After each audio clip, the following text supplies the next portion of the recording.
But as my brother and I and our wives were setting up this new corporation and starting this new business, we had in our mind that earthly success could equal spiritual failure, and that there are so many scriptures that warn us about that.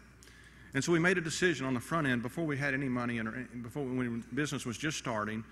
And the decision was this: we're going to set for ourselves a financial finish line, a salary, a middle-class salary that we're going to make. And if God chooses to bless this business beyond what it takes to generate that salary, we're not going to see it as a call to increase our lifestyle, but instead we're going to see it as an opportunity to take that money and use it to fund ministry. And so that was the commitment that we made on the front end. Another problem developed, though, as the company continued to grow, and we had set out not to get rich, but we're in a very capital-intensive business, and so the net worth of the company grew and grew and grew, and the company got to be worth hundreds of millions of dollars. And there's a lot of hassle associated with trying to figure out what to do with something of that value and how to transfer it if someone dies, and lots of money and lots of energy gets spent trying to do that. And as we were in the process of doing that, we said, this is God's company, and we shouldn't be spending all this money trying to figure out this transfer. Instead, we should give this company away. And we went to several lawyers and legal advisors, and they said, you can't do that, that doesn't work, that's crazy.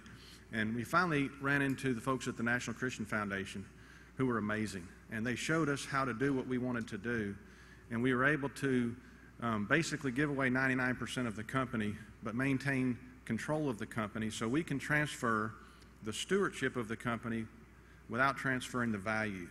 And I think the value has so much danger, but the stewardship has so much power, and the company can continue to be a ministry funding tool for years to come. The company has been able to give away tens of millions of dollars and been involved in all kinds of ministries, and it has been a real treat.